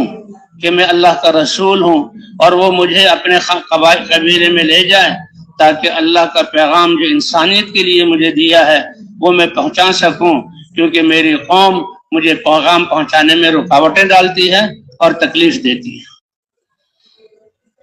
اللہ نے یہ سعادت مدینہ منورہ والوں کے لیے لکھی ہوئی تھی کہ مدینہ کے 6 نوجوان حضور صلی اللہ علیہ وسلم کو دن کی روشنی میں ملے، ان کی توجہ کو آپ نے دیکھا تو ان سے بات ہوئی کہ رات کے اندھیرے میں جب سورج غروب ہو جائے فلاں جگہ پر مینا کی ایک گھاٹی پہ آ جائے۔ سب سے پہلے اندھیرا ہونے کے بعد حضور صلی اللہ علیہ وسلم تشریف لائے، اور پھر وہ 6 نوجوان جن کے معاذ بن جبل بھی تھے وہ آئے، اور آپ صلی اللہ علیہ وسلم نے کہا اے مدینے والوں میں اللہ کا رسول، اور میں اللہ کی طرف سے دین لے کر آیا ہوں۔ تو وہ بنی اسرائیل سے سنتے رہتے تھے کہ آخری نبی جو خاتم النبیین ہوں گے، ان کے آنے کی علامتیں ظاہر ہو گئی ہیں، اور وہ سمجھتے تھے کہ وہ ہم میں سے ہوں گے، ہم ان پر ایمان لائیں گے تو اپنے دشمنوں پر غالب آئیں گے۔ تو انہوں نے کہا بھئی یہ نبی تو یہی ہے۔ وہ 6 آدمی ایک دم ایمان میں داخل ہو گئے، اور جب وہ ایمان میں داخل ہوئے تو حضور صلی اللہ علیہ وسلم نے اپنے آپ کو ان پر پیش کیا، اے نوجوانوں تم مجھے ساتھ لے جاؤ اپنے علاقے میں، کیونکہ میری قوم کیونکہ آپ صلی اللہ علیہ وسلم بڑے غمگین، کانا حریصا علی ہدایت الناس اجمعین، سارے انسانوں کو ہدایت مل جائے اس کی آپ کو حرص تھی، کیونکہ ہدایت ملے گی تو یہ انسان دنیا اور آخرت میں کامیاب ہوگا، اللہ کی ناراضگی سے بچے گا اور جہنم کی تکلیفوں اور عذاب سے بچے گا، اور اگر ہدایت نہیں ملی تو یہ انسان ناکام۔ اس لیے آپ کے دل میں حرص کہتے ہیں وہ اعلیٰ درجے کی طلب جس کے بغیر چین نہ آئے۔ اس لیے صحابہ کہتے ہیں کہ ہم حضور صلی اللہ علیہ وسلم کو بے چین دیکھتے تھے، ہمیشہ آپ فکر مند رہتے، مسلسل غمگین رہتے، اور یراغادیاں و رائحہ، کسی پل آپ کو چین نہیں آتا تھا۔ آپ دن میں صبح کو بھی جو ہے لوگوں کے پاس جا رہے ہیں اور دعوت دے رہے ہیں، دوپہر کو بھی جا رہے ہیں دعوت دے رہے ہیں، اور شام کو بھی جا رہے ہیں دعوت دے رہے ہیں، اور راتوں کو کھڑے ہو کر اللہ سے ان کے لیے ہدایت مانگ رہے ہیں۔ آپ کی 23 سالہ یہ محنت، یہ تعبیر ہے مسلسل مشقت سے۔ اور پھر جو صحابی بھی ایمان لاتا تھا تو وہ آپ صلی اللہ علیہ وسلم کی اتباع میں وہ بھی دعوت شروع کرتا۔ تو مدینے والوں نے حضور صلی اللہ علیہ وسلم نے جب پیش کیا تو مدینے والوں نے کہا یا رسول اللہ، آپ بڑی عظیم ہستی ہیں، آپ اللہ کے رسول ہیں، یہ سارا علم اللہ تعالیٰ نے ان کو عطا فرما دیا، ساری حقیقت ان کے دل پر کھول دی، ہم اس حال میں آپ کو نہیں لے جائیں گے بلکہ اس دین کی دعوت کو لے کر جائیں گے۔ تو وہ گئے مدینہ منورہ، اور مدینہ منورہ میں دعوت شروع کی۔ اب حضور صلی اللہ علیہ وسلم یہاں دعوت دے رہے، اس لیے کہتے ہیں کہ سب سے طاقتور عمل دعوت کا ہے۔ خود اللہ قرآن میں فرماتے ہیں واللہ یدعو الی دار السلام، جنت کی دعوت دینے والے سب سے پہلے کون ہیں؟ اللہ کی ذات ہے۔ اور تمام انبیاء جن کو اللہ نے انسانوں کو بنانے سدھارنے کے لیے بھیجا، تو نبیوں کی امتیازی چیز کیا تھی کہ وہ اللہ کی طرف بلاتے تھے۔ تو وہ نوجوان دعوت لے کر گئے، اور حضور صلی اللہ علیہ وسلم مکے میں دعوت دے رہے ہیں۔ انہوں نے جب دعوت کا کام شروع کیا تو دعوت سے کفر اور گمراہی کی بادل چھٹنے شروع ہوئے اور لوگ اسلام میں آنا شروع ہوئے۔ انہوں نے حضور صلی اللہ علیہ وسلم کو پیغام بھیجا، اے اللہ کے رسول، دعوت کی وجہ سے مسلمان تو بہت ہو رہے ہیں، اب ہمیں علم کی ضرورت ہے، ہمارے پاس آپ اپنے صحابی کو بھیج دیے جو آگے ہمیں احکام اور علم بھی سکھانے والا ہو۔ حضور صلی اللہ علیہ وسلم نے حضرت مصعب بن عمیر کو، غالباً وہ حبشہ میں تھے، ان سے کہا کہ تم مدینے جاؤ، اور مصعب بن عمیر مدینہ منورہ آئے، اور اسد بن زرارہ جو پہلے سے اسلام میں داخل ہو چکے تھے انہوں نے اپنے باغ میں ان کو ٹھہرایا، اور مصعب بن عمیر معلم بھی تھے اور داعی بھی تھے، جو مسلمان ہو چکے تھے ان کو قرآن سکھاتے تھے، اللہ کے احکام سکھاتے تھے، اور کوئی کافر ان کے پاس آتا تھا تو حضرت مصعب بن عمیر ان کو دعوت دیتے تھے۔ سیرت کی کتابوں میں لکھا ہے اسد بن زرارہ یہ پہلے سے مسلمان، ان کے باغ میں مصعب بن عمیر عالم ہے اور دعوت دے رہے، اسی لیے ان دعوت مدینہ منورہ میں پھیلی، اور دوسرے سال 12 آدمی مدینہ منورہ کے جو مشرف اسلام ہو چکے تھے حضور کی خدمت میں آ کر حضور کے ہاتھ پر بیعت کی، اور تیسرے حج کے موقع پر 72 جو ہیں صحابہ کرام آئے اور حضور صلی اللہ علیہ وسلم مسلمان ہوئے، اور حضور صلی اللہ علیہ وسلم کے ہاتھ پر بیعت ہوئے، اور یہ پیغام پہنچا اے اللہ کے رسول، اب مدینہ کے گھروں میں سے کوئی گھر چھوٹا یا بڑا ایسا باقی نہیں کہ اس میں اسلام داخل نہ ہو چکا ہو۔ تو اس دعوت کی برکت سے اور مدینے والوں کے اس دعوت کی قدر کرنے کی برکت سے اللہ نے مدینہ کو وہ مقام عطا فرمایا کہ اللہ نے اپنے نبی کو، جو اللہ کا شہر ہے مکہ مکرمہ، اور جس شہر میں اللہ کا گھر ہے بیت اللہ ابراہیم علیہ السلام سے بنوایا، اور جس مکے میں حضور صلی اللہ علیہ وسلم کے 53 سال کے اور جو ہے انوارات، اور یہ جو 10 سال 12-13 سال جو آپ نے محنت کی، دعوت کے انوارات اس مکے میں موجود ہیں۔ لیکن مکے والوں کی قدر نہ کرنے کی وجہ سے اللہ نے فرمایا اے نبی آپ میرے اس شہر کو چھوڑیے اور مدینہ چلے جائیے۔ حضور صلی اللہ علیہ وسلم مدینہ تشریف لائے اور ہجرت فرض کر دی گئی۔ اور بھائیوں، گھروں کو، کاروباروں کو اللہ کے دین کے لیے چھوڑنا یہ سب سے بڑا عمل ہے۔ اللہ نے نبیوں سے بھی کروایا، لولا الہجرۃ لکنت رجلا من الانصار۔ دین کی وطن کو قربان کرنا اور علاقے کو چھوڑنا اور دین کے لیے دوسری جگہ جانا کا ہجرت یہ ایسا امر ہے، اللہ نے نظام ہی ایسا بنایا کہ مجھے مکہ میں پیدا کیا اور مکے والوں نے قدر نہ کی تو مجھے مکہ جسے چھوڑنے کا، شہر چھوڑنے کا، ہجرت کرنے کا حکم دیا اور میں مدینے میں آیا۔ اگر یہ گھر کو چھوڑنا اللہ کے دین میں اور اللہ کو محبوب نہ ہوتا تو اللہ مجھے شروع ہی سے مدینے میں پیدا کر دیتے اور میں دعوت شروع کرتا اور مدینے والے مسلمان ہوتے چلے جاتے اور میرے ساتھ دعوت میں شریک ہوتے چلے جاتے۔ نہیں بھائی، اسی لیے روزانہ 5 دفعہ ہمارے اذانوں کے ذریعے سے ہمیں اپنے گھر سے چھڑوایا جاتا ہے، اپنے معاملات سے، اپنے ٹھکانوں سے 5 دفعہ مؤذن اذان دیتا ہے۔ یہ 13 کلمات جس میں اللہ اکبر اللہ اکبر، سب سے بڑی ذات کس کی ہے؟ اللہ کی۔ اشہد ان لا الہ الا اللہ، عبادت کے لائق کون ہے؟ اللہ ہے۔ اشہد ان محمد رسول اللہ، اور ہمارے رہبر اور رہنما وہ کون ہے؟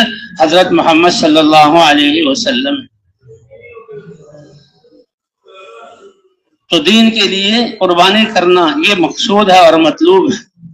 صحابہ کے، انبیاء کرام اور صحابہ کے، افحسبتم ان تدخلوا الجنة ولما يأتكم مثل الذين خلوا من قبلكم مستهم البأساء والضراء وزلزلوا حتى يقول الرسول والذين معه متى نصر الله۔ اس دین کی محنت میں تو بڑے بڑے میدان آتے ہیں قربانیوں کے، اور ایسی تکلیفیں کہ نبی بھی پکار اٹھتے ہیں کہ اللہ کی مدد کب ہوگی؟ اللہ فرماتے ہیں اس کام کے ساتھ میری مدد ہے، الا ان نصر اللہ قریب، اللہ کی مدد تمہارے ساتھ ہے۔ تو اس امت کو اللہ تعالیٰ نے خیر امت قرار دیا، اور جو ذمہ داری نبیوں کی ہوتی تھی وہ ذمہ داری اللہ نے ختم نبوت کی وجہ سے عطا فرمائی۔ اور پہلے انبیاء کا دائرہ نبوت تو محدود ہے، زمانہ بھی محدود ہے، قوم بھی ایک ہے، علاقہ بھی تھوڑا سا ہے، اور حضرت محمد صلی اللہ علیہ وسلم تو سارے انسانوں کے، قیامت تک آنے والے زمانوں کے نبی ہیں۔ آپ سید الانبیاء ہیں، خاتم النبیین ہیں، عالمی نبی ہیں، آپ کی کتاب بھی عالمی، آپ کا دین بھی عالمی، اللہ نے ہمیں بھی عالمی امت بنایا ہے۔ کتنا بڑا شرف ہے، کتنا بڑا اعزاز ہے اللہ کی طرف سے۔ بقول علماء کے کہ موسیٰ علیہ السلام نے اپنے بھائی کے لیے اس حال میں جبکہ اللہ نے ہم کلامی کی اور عصا کا معجزہ عطا فرمایا اور کہا فرعون کی طرف جاؤ، تو موسیٰ علیہ السلام نے یہ چاہا کہ میرے بھائی ہارون کو بھی رسالت والی ذمہ داری دے کر میرے ساتھ شریک کیا جائے، کہ موسیٰ علیہ السلام وہ نبی ہیں کہ جنہوں نے اپنے بھائی ہارون علیہ السلام کے لیے وہ دعا کی کہ کسی اور نبی نے بھی کسی کے لیے دعا نہیں کی، اے اللہ اس دعوت والے کام میں میرے بھائی کو میرے ساتھ شریک کر دیں۔ آپ نے مجھے کہا اذهب الى فرعون، تم اکیلے جاؤ فرعون کی طرف میرا پیغام لے کر، اے اللہ آپ یہ کہہ دیں اے موسیٰ تم اور تمہارے بھائی یہ دونوں جاؤ۔ موسیٰ علیہ السلام اس اللہ کی طرف سے یہ خاص عنایتیں ہیں اور اللہ کا قرب ہے، اس وقت دعا کرتے ہیں، اللہ نے فرمایا اے موسیٰ تمہاری دعا کو میں نے قبول کیا، لیکن یہ اتنی بڑی دعا ہے کہ اس کے لیے اللہ نے شروع سے جو احسانات تھے وہ گنوائے۔ اے موسیٰ تم جانتے ہو کہ تمہاری پیدائش کے وقت حالات کیا تھے، تمہاری قوم پر کیا کڑا امتحان آیا تھا، تمہارے ماؤں کی گودوں سے بچوں کو لے کر ذبح کیا جا رہا تھا اور بچیوں کو پالا جا رہا تھا کہ یہ ہمارے گھر کی نوکرانیاں ہوں گی، حالانکہ یہ انبیاء کی اولاد ہے۔ اور اس وقت تم پیدا ہوئی اور ہم نے تمہارے ماں کو وحی کے ذریعے حکم دیا کہ صندوق میں بند کر کے تمہیں دریا میں چھوڑ دے۔ اب صندوق میں بند کرنا یہ ظاہری طور پر یہ موت ہے، اور پھر دریا میں چھوڑنا دوسری موت ہے۔ ہم نے اپنے حکم سے تمہیں فرعون کے گھر پہنچایا، فرعون سے وہ جو ہے صندوق کھلوایا اور اس کی زبان سے کہلوایا ہے یہ ہے وہ بچہ، اور پھر بھی ہم نے فرعون کے خزانوں سے خرچ کروا کے تمہاری پرورش کی۔ تو کرنے والی ذات کس کی ہے؟ اللہ کی۔ یہ احسانات کیوں گنوا رہے ہیں؟ کہ موسیٰ علیہ السلام نے یہ دعا کی تھی کہ اے اللہ میرے بھائی کو اس دعوت والے کام میں میرے ساتھ شریک کر دیں، ان کو بھی رسول بنا دیں۔ علماء دوسری طرف فرماتے ہیں کہ حضرت سلیمان علیہ السلام، ان کے پاس کہیں سے گھوڑے آئے جو جہاد میں کام آتے، وہ گھوڑے بہت خوبصورت تھے، ان کی دیکھ بھال میں حضرت سلیمان علیہ السلام لگے تو اس وقت کا فریضہ عبادت تھوڑی سی تاخیر ہو گئی۔ سلیمان علیہ السلام کو احساس ہوا تو روئے اللہ کے سامنے۔ اللہ کو وہ رونا اتنا پسند آیا، اللہ نے فرمایا اے سلیمان مانگو کیا مانگتے ہو؟ فرمایا عرض کیا اے اللہ مجھے ایسی بادشاہت عطا فرما دے جو میرے بعد کسی کو نہ ملے۔ تو اللہ نے فرمایا اے سلیمان ہوا پر تمہیں پوری بادشاہت دی، ہوا تمہاری بات مانے گی، اور دنیا کا بادشاہ تمہیں بنایا، اور سارے جنات پر میں نے تمہیں جو ہے بادشاہت کا، اور جانوروں کی بولی میں تمہیں سکھاتا ہوں، اور کوئی احسان نہیں جتلایا۔ علماء فرماتے ہیں کہ حضرت موسیٰ علیہ السلام نے اپنے بھائی کے لیے جب یہ دعوت والے کام کی ذمہ داری اور رسالت کا منصب مانگا تو اللہ نے کون صفحہ قرآن کا اپنے احسانات جتلائے، اور سلیمان علیہ السلام ایسی بادشاہت مانگ رہے ہیں، پوری دنیا کی بادشاہت، جس کے جواب میں دنیا کی بادشاہت بھی مل رہی ہے، اور ہواؤں پر بادشاہت اور سارے جنات پر، اور اللہ نے ایک احسان نہیں جتلایا۔ کیونکہ دعوت والا کام یہ بہت اونچا والا کام ہے۔ قربان جائے اللہ کی اس رحمت کے کہ ہمیں اس دعوت کے کام سے نوازنے کے لیے اللہ اپنے نبی کو فرما رہے ہیں قُلْ هَذِهِ سَبِيلِي أَدْعُو إِلَى اللَّهِ عَلَى بَصِيرَةٍ أَنَا وَمَنِ اتَّبَعَنِي وَسُبْحَانَ اللَّهِ وَمَا أَنَا مِنَ الْمُشْرِكِينَ۔ اللہ حکم دے رہے ہیں یہ پیارے نبی آپ کہہ دیجئے یہ ہے میری زندگی کا مقصد اور راستہ۔ اس محنت کو راستے سے تعبیر کیا کیونکہ راستے کا لفظ بتلاتا ہے مسلسل جد و جہد اور چلنے کو۔ راستے میں آدمی جو ہے وہ ٹھکانہ نہیں بناتا، گھر نہیں بناتا، رہائش اختیار نہیں کرتا، کیونکہ سفر سے آ رہا ہے اور منزل تک جانا ہے۔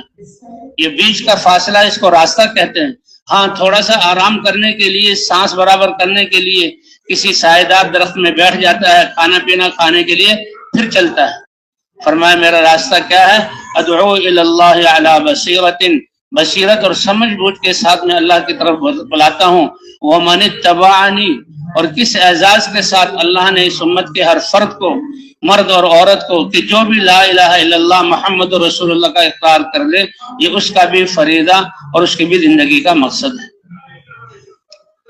تو بھئی اللہ تعالیٰ نے ہمیں یہ کلمہ ایمان بھی عطا فرمایا، یہ نماز جیسی عبادت عطا فرمائی، اللہ نے علم اتارا ہے، اللہ کا جتنے بھی شعبے ہیں، اور جسم کا استعمال وہ جہالت پر نہ ہو، اللہ کے حکم اور حضرت محمد صلی اللہ علیہ وسلم کے طریقے پر، اور پھر فضائل والا علم کہ شوق کے ساتھ۔ اس لیے فرمایا کہ من صام ایمان و احتسابا، اللہ کی ذات پر یقین رکھتے ہوئے کہ اس روزے کے حکم سے اللہ ہمیں پالیں گے، اور یعنی اللہ سے ثواب کی امید رکھتے ہوئے کہ جتنے فضائل روزے پر آئے ہیں وہ اللہ ہمیں دیں گے۔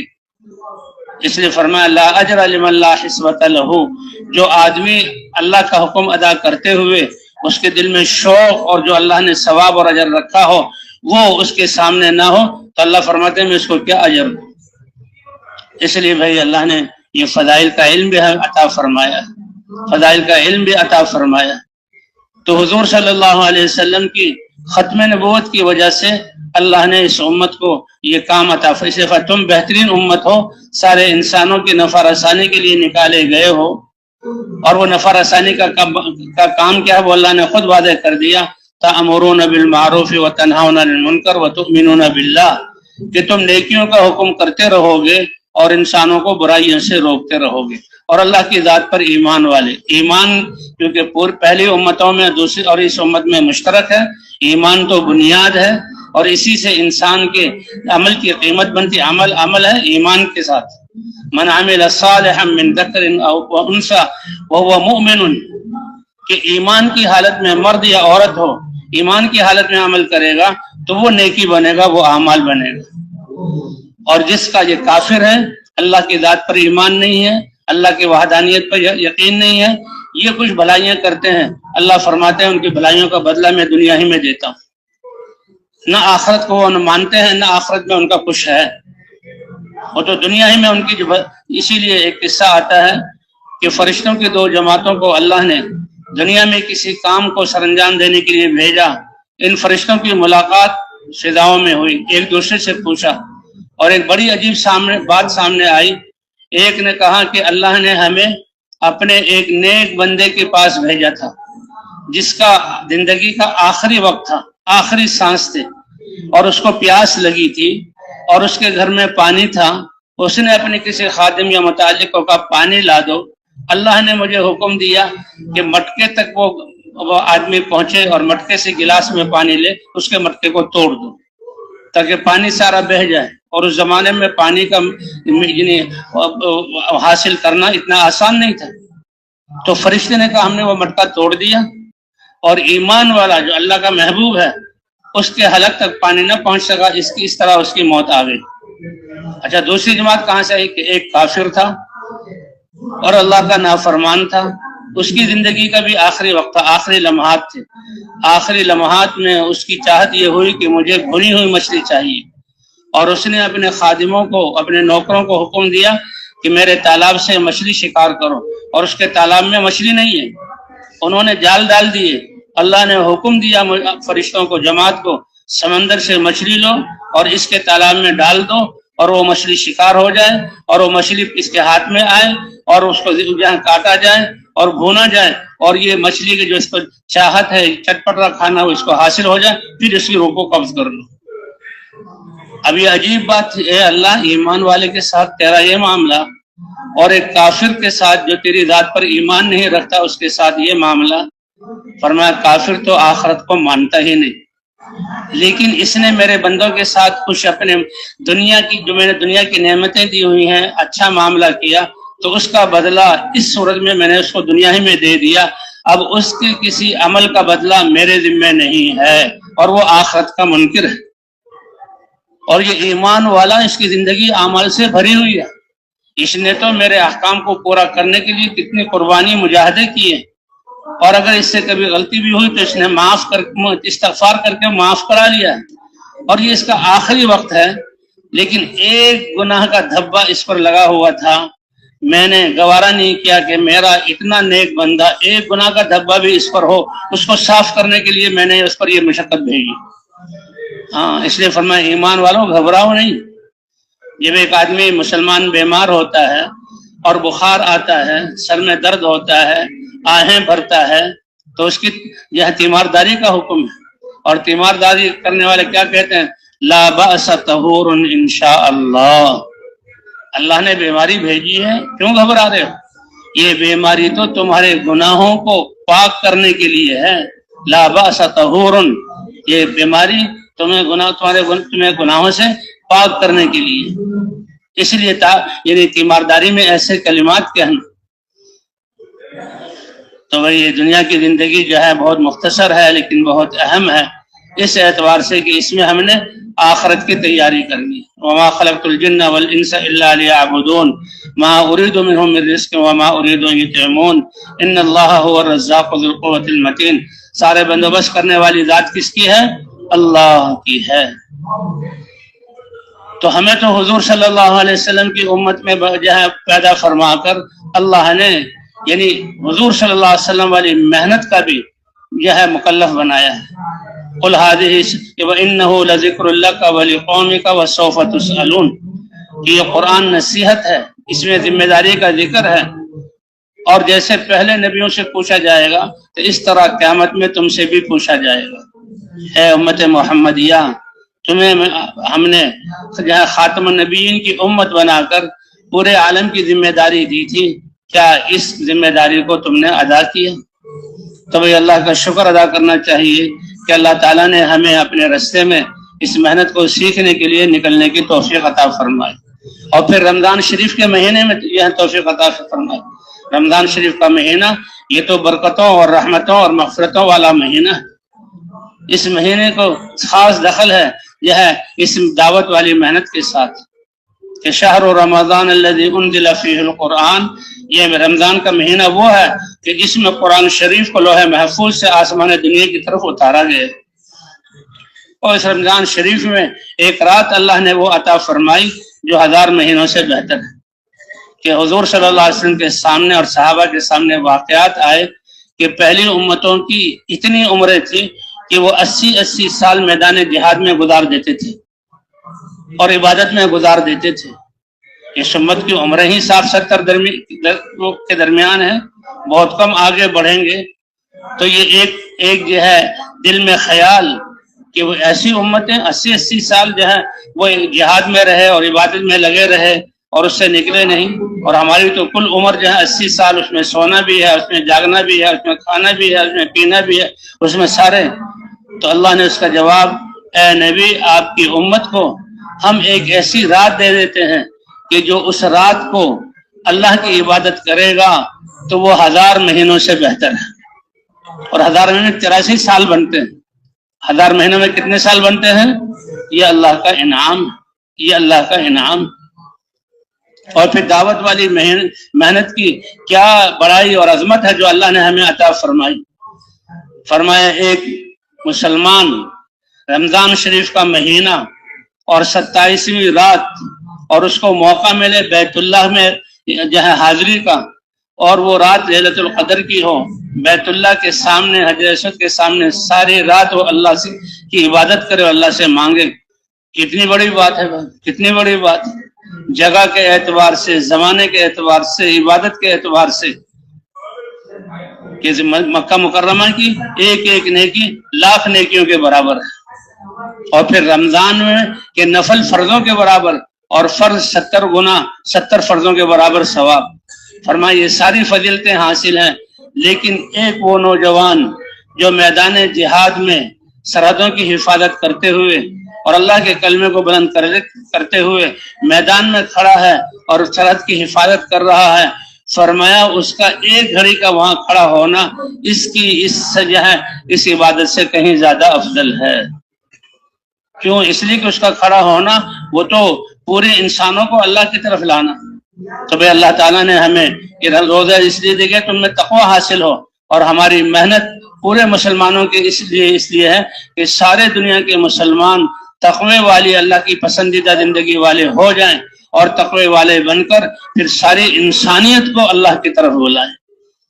جیسے صحابہ کرام رضوان اللہ علیہم اجمعین، یعنی حضور صلی اللہ علیہ وسلم 10 سال مدینہ منورہ میں ٹھہرے، مہاجرین اپنا سب کچھ قربان کر کے مدینے میں آئے، انصار مدینہ کے پاس بھی چھوٹے چھوٹے جہاں باغات کی شکلیں تھی، اس سے ان کا گزارا نہیں چلتا تھا، لیکن اس 10 سال میں حضور صلی اللہ علیہ وسلم نے صحابہ کو جبکہ انصار پر مہاجرین کا بوجھ بھی آ گیا ہے، اور انصار مدینہ کے ذمے تھا کہ جو وفود باہر سے مدینے میں دین سیکھنے کے لیے آتے ہیں ان پر بھی خرچ کریں، لیکن حضور صلی اللہ علیہ وسلم نے ان کو کمائیوں میں لگنے نہیں دیا۔ اس 10 سال کے اندر 80 سفر پر اتفاق ہے کہ حضور نے صحابہ کرام کو سفر کروایا۔ صحابہ کرام کو جب سفر کا حکم ہوتا تھا تو گھروں میں آگ نہیں جلتی تھی کہ پکانے کی کوئی چیز نہیں، گھروں میں راتوں کو چراغ ایک دیے کی روشنی بھی میسر نہیں تھی کہ یعنی تیل خریدنے کے پیسے نہیں، لیکن جب ان کو کہا جاتا انفرو نکلو اللہ کے راستے میں تو صحابہ کرام جو کچھ گھر میں ہے لے کر اللہ کے راستے میں نکل جاتے تھے، اور جانوں کو ہتھیلیوں پر رکھ کر۔ اللہ قرآن پاک میں گواہی دیتے ہیں کہ وہ جانوں کو لے کر نکلتے تھے کہ یہ جانیں اللہ کے راستے میں قربان ہو جائیں۔ من المؤمنین رجال صدقوا ما عاهدوا الله علیہ فمنهم من قضى نحبه، جانیں دے دی، ومنهم من ينتظر، اور جن کی باقی ہے وہ کہتے ہیں ہمیں بھی دوبارہ موقع کب آئے گا کہ ہمارے جانیں بھی اللہ کے راستے میں چلی جائیں گی، کیونکہ سب سے قیمتی چیز انسان کے پاس اس کی جان ہے۔ تب اللہ تعالیٰ نے ہمیں اس موقع اس زمانے میں یہ دین کی محنت اور اللہ کے راستے میں نکلنے کی توفیق عطا فرمائی، اللہ اس کے قدردانی کی توفیق عطا فرمائے، اور رمضان شریف کا مہینہ عطا فرمایا کہ جس مہینے کو اس محنت کے ساتھ خاص دخل ہے کہ فتح مکہ ہوا رمضان شریف کے مہینے میں، غزوہ بدر ہوا رمضان شریف کے مہینے میں، اور آج ہم اللہ کے راستے میں نکلے ہوئے ہیں، تو بھائی اللہ سے سب سے پہلے تو اے اللہ ہماری جو پچھلی زندگی جو ہم نے دنیا کے بنانے میں گزاری اور اپنی صلاحیتوں کو اس میں لگایا، اے اللہ یہ ہم نے اپنی جانوں پر ظلم کیا، ہمارے اس ظلم کو معاف فرما دے۔ تو بھائی مانگیں گے اللہ سے معافی، اور آئندہ کی زندگی کتنے سانس باقی ہیں اس میں ہم عزم کریں کہ آئندہ کی زندگی، پھر یہ رمضان شریف کا مہینہ ہے، اے اللہ زندگی کا ہر لمحہ اور ہماری جسمانی اور مالی ہر صلاحیت تیرے کلمے کو بلند کرنے میں لگے گی۔ ہم جتنا لگائیں گے آپ اس سے زیادہ ہمیں عطا فرمائیں گے، ہم جتنا لگائیں گے آپ اس سے زیادہ ہمیں عطا فرمائیں گے۔ تو بھائی اس لیے حضور یہ اللہ تعالیٰ کی مہربانی، اللہ تعالیٰ نے حضرت عیسیٰ علیہ السلام پر وحی بھیجی، اے عیسیٰ تمہارے بعد ایک امت آئے گی، اور وہ ایمان کی وجہ سے ان کی کیفیت کیا ہوگی، ہر لمحہ ان کا قیمتی ہوگا۔ اس لیے حضور صلی اللہ علیہ وسلم رشک کے طور پر، خوشی کے طور پر فرما رہے، اے ایمان والے تو کتنی قسمت والا ہے، تمہارا تو کوئی سانس بھی بے قیمت نہیں ہے۔ تمہارے ایمان کا یہ حال ہے کہ تمہیں خوشی ملے گی، تم ایمان کی بنیاد پر اللہ کی تعریف کرو گے تو وہ تعریف کرنا اللہ کی حمد اس نعمت کے بڑھنے کا سبب بنے گا، اور اگر تم پہ ناگواری آئے گی تو تم صبر کرو گے اور صبر پر اللہ کی معیت تمہارے ساتھ ہوگی۔ ان اصابتہ سرا فشکر فلہ خیر وان اصابتہ ضرا فصبر فلہ خیر۔ یہ ایمان کی وجہ سے تمہاری زندگی کی قیمت بنی ہے، اور یہ ایمان والے کے علاوہ کسی کی زندگی کی یہ قیمت نہیں ہے۔ تو یہ اللہ کا کتنا بڑا احسان ہے کہ اللہ نے ہمیں زندگی کے ان لمحات کو اپنے رستے میں، جس میں ثواب کروڑوں گنا بڑھ جاتا ہے، لگانے کی توفیق عطا فرمائی، لگانے کی توفیق عطا فرمائی۔ اس لیے عیسیٰ تو حضرت عیسیٰ علیہ السلام، اے اللہ ایسی امت، ایسے ایمان والی، اور پھر اللہ تعالیٰ نے فرمایا ولا علم لہم ولا حلم، اے عیسیٰ ان کے پاس اپنا علم بھی نہیں ہوگا، اپنا حلم بھی نہیں ہوگا۔ عیسیٰ علیہ السلام اس پر اور حیران ہوئے۔ اللہ نے فرمایا بات یہ ہوگی کہ میں اپنے علم میں سے ان کو علم عطا کروں گا اور اپنے حلم میں سے ان کو حلم عطا کروں گا۔ اور فرمایا بعد والا زمانہ وَسَيَعُودُ كَمَا بَدَأَ فَطُوبَى لِلْغُرَبَاءِ، اے میری امت جب میرا دین اوپرا بن جائے، تمہاری تجارتوں سے میرے دین کے احکام نکل جائیں، تمہارے دفتروں سے میرے دین کے احکام نکل جائیں، تمہارے معاشرت سے میرے لائے ہوئے دین کے احکام اور میری سنتیں نکل جائیں، تمہاری غمیوں اور خوشیوں سے دین کی میری سنتیں اور اللہ کے احکام جو لے کر آیا ہوں دین کے احکام نکل جائیں، اس وقت میں جو اپنے آپ کو بے چین کریں گے اور کہیں گے بھائی گھروں میں بیٹھنے کا وقت نہیں ہے، ہم نے تو اللہ کے راستے میں نکلنا ہے۔ اور جیسے حضور صلی اللہ علیہ وسلم کے سب سے بڑے صحابی حضرت ابوبکر صدیق نے یہ فرمایا تھا کہ دین میں سوئی کے ناکے کے برابر کمی آ جائے اور ابو بکر اپنی زندگی کی حفاظت کرے، ایسا نہیں ہو سکتا، یا یہ کمی پوری ہو جائے گی یا ابو بکر کی گردن جو ہے تن سے جدا ہو کر ابو بکر اپنی زندگی کو فدا کر دے گا۔ تو ابو بکر جیسی ہستی یعنی اتنی قیمتی ان کی زندگی کہ حضرت عمر رضی اللہ تعالیٰ عنہ فرماتے ہیں کہ حضرت ابوبکر صدیق رضی اللہ تعالیٰ عنہ کی وہ 3 راتیں جو ہجرت کے وقت میں غار ثور میں حضور صلی اللہ علیہ وسلم کے ساتھ گزاری، اگر ابو بکر کی ایک رات، یعنی وہ کہتے ہیں ابو بکر کی ایک رات عمر اور عمر کے خاندان کی نیکیوں سے اللہ کے ہاں کہیں زیادہ بہتر ہے۔ یعنی دوسرے طرح اس طرح تعبیر کیا جا سکتا ہے کہ اگر ابو بکر وہ ایک رات کی نیکی دے اور عمر اپنی اور اپنے آل کی ساری نیکی ابو بکر کو دے دے، تب بھی عمر خوش ہوگا کہ یہ سودا سستا ہوا ہے۔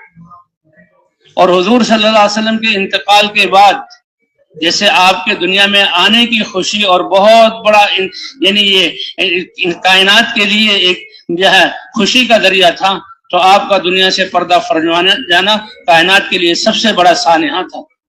سارے عرب صحابہ پریشان ہو گئے تھے، حتیٰ کہ بعد جو نئے لوگ تھے وہ تو مرتد بھی ہو گئے تھے، لیکن حضرت ابوبکر صدیق رضی اللہ تعالیٰ عنہ نے سنبھالا، حضرت اسامہ کے لشکر کو بھی روانہ کیا اور باقی جتنے بچ گئے تھے سب کو کہا اللہ کے راستے میں نکلو، اور خود بھی ابوبکر نکلے۔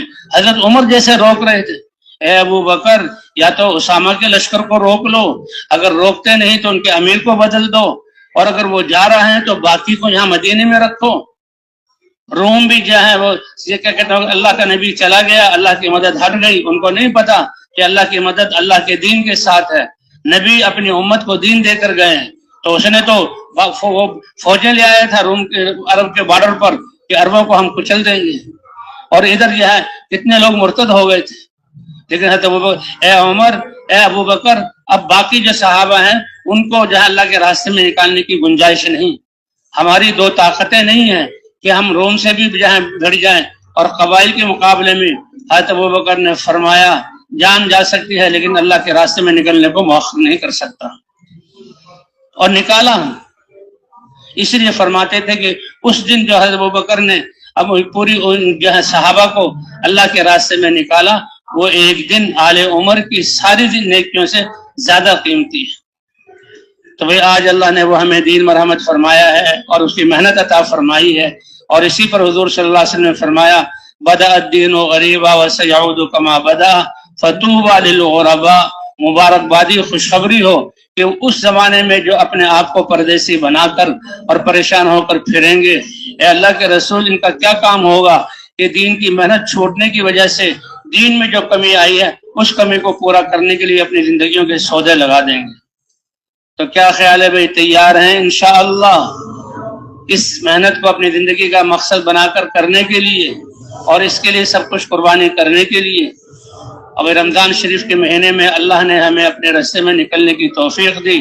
رمضان شریف کے مہینے کو اس محنت کے ساتھ خاص تعلق ہے، قرآن پاک بھی رمضان میں نازل ہوا، اور بدر کا وہ واقعہ جس میں اللہ نے اس حق کو ظاہر کیا، وہ واقعہ بھی جو ہے رمضان شریف کے مہینے، کہ جب بدر میں فتح ہو گئی اور اس فتح کی خوشخبری دینے کے لیے، اچھا منافقین اور یہود وہ خوش ہو رہے تھے کہ دیکھو حضور صلی اللہ علیہ وسلم تو اپنے 313 صحابہ کو لے کر سفیان کے لشکر کو روکنے کے لیے نکلے تھے کہ وہ اسلام کے خلاف ہتھیار لے جا رہے ہیں اور کل کو وہ اسلام کے خلاف استعمال ہوگا، حق تھا سیاسی اعتبار سے، لیکن ان کا مقابلہ تو بدریوں وہ جو ہے مکے کے 1000 جو ہے جنگجوؤں سے ہو گیا۔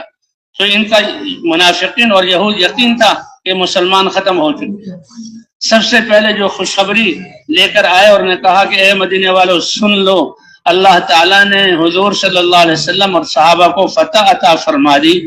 تو لوگوں نے کہا یہ ممکن ہے ہی نہیں، اور اس نے تو مسلمانوں کے خون کو گرتے ہوئے، لاشوں کو تڑپتے ہوئے دیکھا ہے، اس لیے اس کے دماغ صحیح کام نہیں کر رہا، ایسے یہ کہہ رہا ہے۔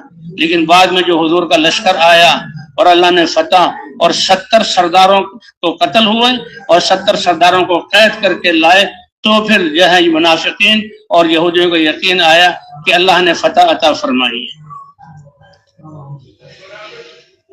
تو اس لیے بھائی رمضان شریف کے مہینے کو خاص دخل ہے اس محنت کے ساتھ، ہم اللہ کے راستے میں نکلے ہوئے ہیں۔ تو بھائی اللہ تعالی ہمیں بقیہ زندگی اس دعوت والے کام میں اپنی منشا اور حضور کے طریقے پر لگانے کی توفیق عطا فرمائے۔ اس لیے کہتے ہیں کہ جو جماعت جو اپنے گھروں کو جا رہے ہیں تو وہ اپنے یہاں علاقوں میں یہ اس محنت والے اعمال پر مسلمانوں کو کھڑا کریں، اور جو اللہ کے راستے میں جا رہے ہیں خوب محنت کریں۔ انشاءاللہ جہاں جہاں یہ محنت رمضان شریف میں شروع ہو گئی تو اللہ تعالیٰ اس کو دوام عطا فرمائیں گے۔ تو بھی کریں گے کوشش انشاءاللہ، ہم مانگے اللہ تعالیٰ سے۔ لا الہ الا اللہ الحلیم الکریم، سبحان اللہ رب العرش العظیم، والحمد للہ رب العالمین۔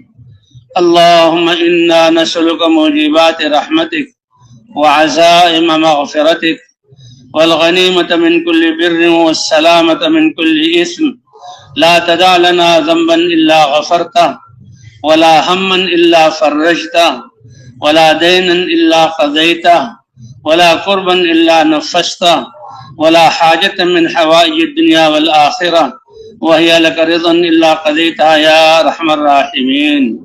اللهم انا نسألك رضاك والجنة وما قرب اليها من قول وعمل، ونعوذ بك من سخطك والنار وما قرب إليها من قول وعمل۔ اللهم إننا ضعفاء فقوي في رضاك ضعفنا وخذ إلى الخير بنواسينا۔